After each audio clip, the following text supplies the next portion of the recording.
제일 중요한 게 환자죠. 환자들이 자꾸만 질문하면 제 설명을 이해를 못했다는 뜻이거든요. 그래서 잡지를 사서 봤어요. 우리 병원에 큰 의료분쟁이 하나 생겼어요. 부천에 가서 막 큰 빌딩에 있는 뭐 병원 이제 내놓은 거예요. 아, 이런 병원. 저 아직도 그때 순간이 잊어지지 않아요. 환자 보다가 주식하고, 환자 보다가 부동산에 뭐 클릭에 쌓고 이러면 저는 절대 돈 벌 수 있다고 생각 안 합니다.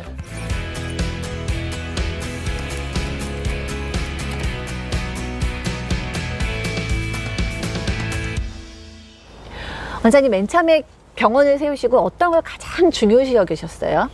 제일 중요한 게 환자죠. 그래서 환자들이 일단은 만족해야 되고 불편하지 않아야 되고 진료에 만족해야 되니까 저는 처음에 개원할 때 정말 이렇게 환자들이 자꾸만 질문하면 제 설명을 이해를 못했다는 뜻이거든요. 그래서 그것 때문에 굉장히 고민 많이 했습니다. 고민 많이 해서 어떤 방법을 택했냐면 잡지를 사서 봤어요. 여성조항 이런 거 봐갖고 되는데 질문이 있거든요. 도대체 이 질문에 어떻게 대답을 해놨지, 어떻게 쉽게 설명했지, 이렇게 자꾸만 쉽게 설명하는 방법을 굉장히 노력 많이 했습니다. 노력 많이 했고, 또 프린트 같은 거, 안내문 같은 걸 저는 굉장히 많이 만들려고 노력했습니다. 그래서 좀 이렇게 읽어도 이해하기 좋게 그 모든 브러쉬는 제가 100% 제가 다 만들었거든요. 문구 하나하나씩 사진도 제가 거의 다 찍은 게 많고. 아, 사진도 직접 찍으셨어요? 찍고 저희 병원 홈페이지 사진은 어르신 사진 빼놓고는 제가 99%, 그러니까 제가 어르신 사진 빼고 거의 다 100% 제 사진입니다. 아, 그래요? 네, 제가 사진을 압구정동 이렇게 캐논 아카데미 가서 배우셨어요? 네, 직접 밤 12시까지 강의 들어가면서 사진도 배우고. 그러면 병원을 운영을 하시면서 원장님의 철학이랄까? 그런 거는 어떤 게 있으셨어요? 단육고지 명사건데 제가 개원한 이래 아직까지 저희 병원 한 달 순수입 전체 순수입 모릅니다. 물어본 적도 없고 절대 정말요? 말하지 말라고 그랬어요. 제가 절대 말하지 말라고 그랬고 저는 그 행정부장에 와서 이번 달에 원장님이 너무 이런데 주위에 지출을 많이 해서 이런 직원 복지를 줄여야 됩니다. 뭐 해야 됩니다. 원장님 뭐 이때까지 직원 복지한 걸 합치면 집 한 채 샀을 겁니다. 이런 이야기 할 때 제가 그런 이야기해서 절대 수익에 대해서 이야기하지 마라. 적자만 아니면 이야기하지 마라. 적자만 아니면 된다. 내가 그걸 아는 순간 우리 병원 발전이 없을 것 같아. 왜냐하면 그런 걸 따지기 시작하면 병원에 투자하기가 굉장히 힘든 것 같더라고요. 이것저것 따지다 보면 아깝고 이거밖에 안 남았어 이번 달에 이렇게 하다 보면 그게 안 될 것 같아서 저는 돈을 벌려고 생각하면 돈을 벌 수 없다 생각하고 있기 때문에 돈에 너무 집중을 해서는 안 된다 생각해요. 만약에 자기의 어떤 전문적인 그 일에 충실하지 않고 다른 데 눈을 돌리기 시작하면 에너지가 낭비되고 자기가 어떤 분야를 더 개척하지 못하고 더욱더 전문적인 분야로 갈 수가 없다. 자기가 의사 같은 경우는 자기가 진로 어떤 개선을 굉장히 하려고 노력하고 무슨 음식 먹으면 좋으냐 이런 것까지 다 해서 가르쳐 줘야 된다. 그러니까 자꾸만 환자들을 위해서 의사 같은 경우는 자기가 저 직업에 맞춰서 그게 전문적인 분야에 계속 노력하고 투자해야지 이게 진짜 앞으로 돈 버는 거지. 돈 벌다가 환자 보다가 주식하고 환자 보다가 부동산에 뭐 클릭에 쌓고 이러면 저는 절대 돈 벌 수 있다고 생각 안 합니다. 이 콘텐츠를 제가 하는 이유는 정말로 자기 분야에서 어쨌든 성공이라고 얘기할 수 있는 분들은 어떤 심리적인 힘이 있는가에 대한 제 순수한 질문에서 시작을 했습니다. 첫 번째 초대 손님이셨던 미래아이 산부인과의 양원규 원장님과 대화를 하면서 저는 원장님의 그런 심리적인 힘을 4가지를 발견을 했거든요. 우선은 원장님은 굉장히 인간 중심적 사고를 가지고 계시는 걸로 보입니다.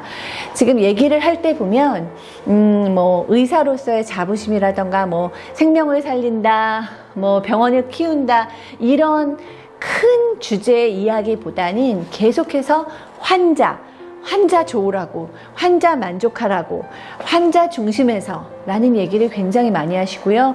그 다음에 이어지는 단어는 직원들과 함께, 직원들 밥을 챙겨주고 싶고, 직원들 회식, 직원들 은퇴, 뭐 이런 식의 얘기를 굉장히 많이 하셔서, 이분께는 어떤 그 사람이 굉장히 중요하구나라는 생각이 들었어요.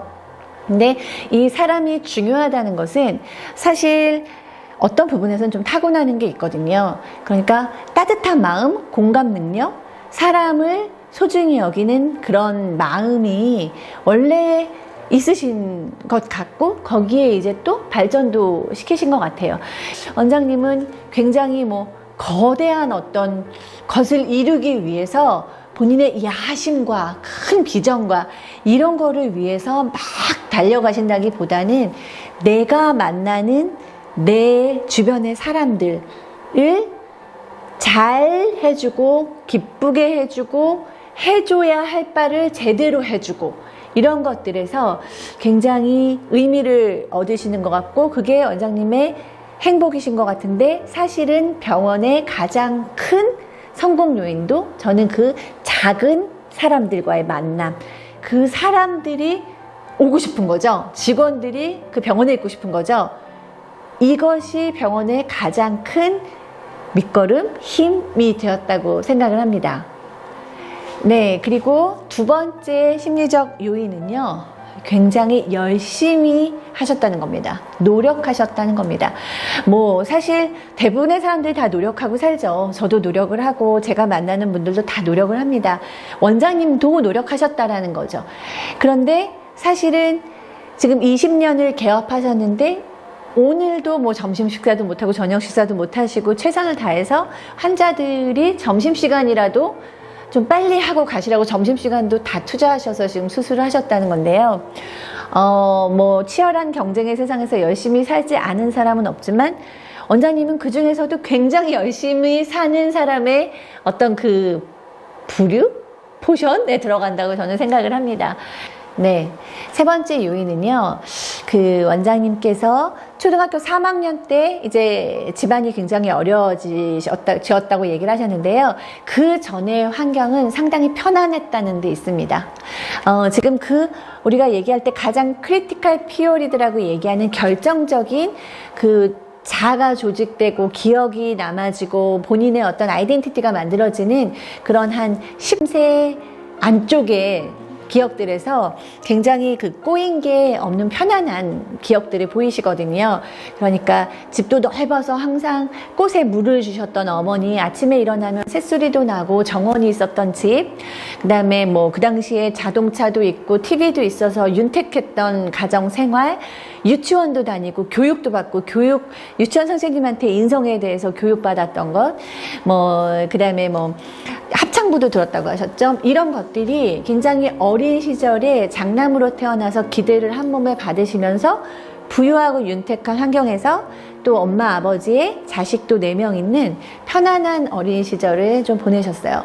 그렇기 때문에 원장님한테는 적어도 결정적인 어린 시기는 상당히 편안했고 크게 꼬인 게 없는 좀 편안한 성격을 갖는데 그 환경이 일조했다라는 생각이 들어서 그 어린 시절의 그 편안함을 저는 원장님이 성공한데 상당히 좋은 조건을 이루었다라고 판단하고 있습니다. 원래 질문인데 그런 편안하게 하면 다 성공하나요?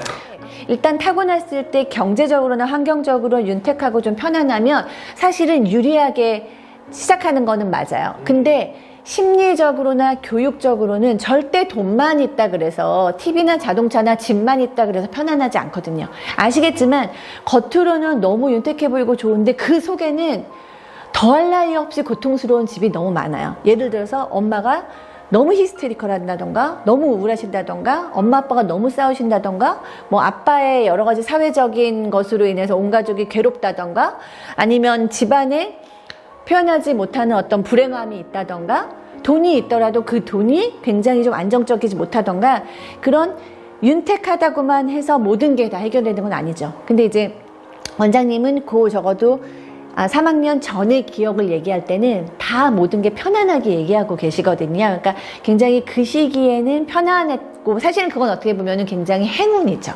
내가 노력했다기보다는 행운인데 그게 그분의 심리적인 힘의 기저가 되실 수 있었고 누구에게나 어떤 행운은 있으니까요. 네, 저는 이 네 번째가 1번만큼이나 중요하다고 생각하는데요. 이거는 네 번째, 이 원장님한테 초등학교 3학년 때부터 좌절 경험이 있었다는 겁니다. 그러니까 사람이 발전할 때는 좌절 경험이 없어야 발전할 것 같지만 아닙니다. 적당한 좌절 경험이 있는 것이 그 사람의 어떤 자아감을 끌어내는데 굉장히 중요하거든요. 원장님의 좌절 경험은 제가 듣기로는 지금 적당한 거는 넘어섰어요. 굉장히 초등학교 어린 나이에도 죽음을 생각할 정도로 이제 괴로웠다고 얘기를 하셨거든요. 흑수저도 아니었고 흑수저보다 더 흑수저였다라고 얘기를 하는데, 그런 좌절 경험이 사실은 원장님이 열심히 살아야 된다, 긍정적으로 살아야 된다, 최선을 살아야 된다라고 하는 어떤 환경을 제공했죠. 이거를 이겨나가지 않으면 안 되는, 지금 몰락한 어머니, 아버지, 그리고 장남으로서 동생들까지 다 책임지기 위해서는 나는 이 허들을 반드시 넘어야 되는 환경이 주어졌잖아요. 근데 그 어떤 우리가 흔히 얘기하는 뭐 헝그리 정신이라고 얘기하는데, 이 어려움이 차라리 청소년 때 젊었을 때 있었고 그거를 이겨나갔기 때문에 사실은 중장년이 됐을 때 성공할 수 있는 거죠. 이 어려움이 20대 30대 때까지 하나도 어려움이 없다가 40대 50대에 내가 이겨내기 어려울 정도의 어려움이 있으면 그때는 그걸 참 그 허들을 넘기가 어려운데, 굉장히 좋은 환경이었다가 이제 10대 때 그 어려움이 극대화되잖아요. 근데 다행히도 뭐 열심히 하고자 하는 마음도 노력형이고 또 머리도 좋으셨겠죠? 그러니까 의대를 가셨겠죠? 그런데 이 넘어야 되는 환경, 책임감, 이것이 목표를 주었겠죠. 그래서 굉장히 적절한 좌절이라고 얘기를 하거든요. 그런 좌절 경험이 원장님한테는 어린 시절은 편안하고 행복했고 자부심이 넘쳤는데 철이 들 때쯤 어려움이 되니까 이렇게 되는 거죠. 내가 이것만 잘 넘으면 행복했던 과거로 돌아갈 수 있고, 또 그런 목표가 있고, 또 우리 가족을 이런 행복으로 다시 내가 이끌어야 한다 라는 것들이 굉장히 좀 시너지를 일으켰죠. 그래서 저는 원장님의 성공 포인트를 네 가지로 분석했습니다. 하나는 인간 중심적 그런 사고, 그것이 원장님 세계관의 가장 중심에 있다라고 저는 판단이 되고요. 그 다음에 노력, 그 다음에 세 번째는 그 가장 그 아이덴티티가 만들어질 즈음에 가정 환경이 편안해서 그때는 굉장히 심적으로 편안한 상황이었다는 것. 그 다음에 네 번째는 그 이후에 넘어가야 되는 좌절 경험, 갈등, 어려움이 있으면서 그것을 넘어가야겠다는 투지와 의지가 생겼고 그것을 이겨냈다라는 거죠. 저는 사실은 성공을 했다는 게 꼭 유명하거나 돈을 많이 벌거나 어떤 권력을 많이 갖고 있거나라고 생각은 하지는 않습니다. 이건 진심이고요. 제가 생각할 때 성공은 자기 자신을 정말로 인정하고 사랑할 수 있고, 자기가 정말 지키고 싶은 소중한 사람들과 행복하게 살 수 있는, 근데 그 행복을 하게 사는 데는 마음도 좀 편안해야 되고 어느 정도의 경제적인 또 안정감은 있어야 되고 뭐 이런 것들이 있는 거죠. 그런 게 저는 성공이라고 생각을 하는데요. 그럼에도 불구하고 우리가 누구나 저 사람 성공했어 라고 얘기할 때 그래 그렇지 라고 인정할 수 있는 어떤 것을 이루신 분들, 그분들에 대한 어떤 좀 심층적인 연구, 이런 것들은 많은 사람들, 특히 젊은이들한테는 굉장히 좀 좋은 어떤 길로 안내할 거라는 생각이 들었어요. 그래서 저도 30대 이럴 때는 정말 성공한 저분들의 힘은 뭐지? 저분들의 내가 배워야 될 점은 뭐지? 이런 게 궁금했거든요. 그래서 이제야 제가 그 작업을 어느 정도 저도 나이가 있고 분석할 수 있는 힘이 생긴 지금에야 이제 하게 됐습니다. 이 과정을 통해서 많은 분들이 좀 희망을 얻고 또 좋은 길들을 찾아 나가고 또 도전을 하게 되고, 그런 어떤 콘텐츠가 돼서 많은 분들이 기뻐하고 재밌어하고 좋다라고 얘기해 주셨으면 참 좋겠습니다.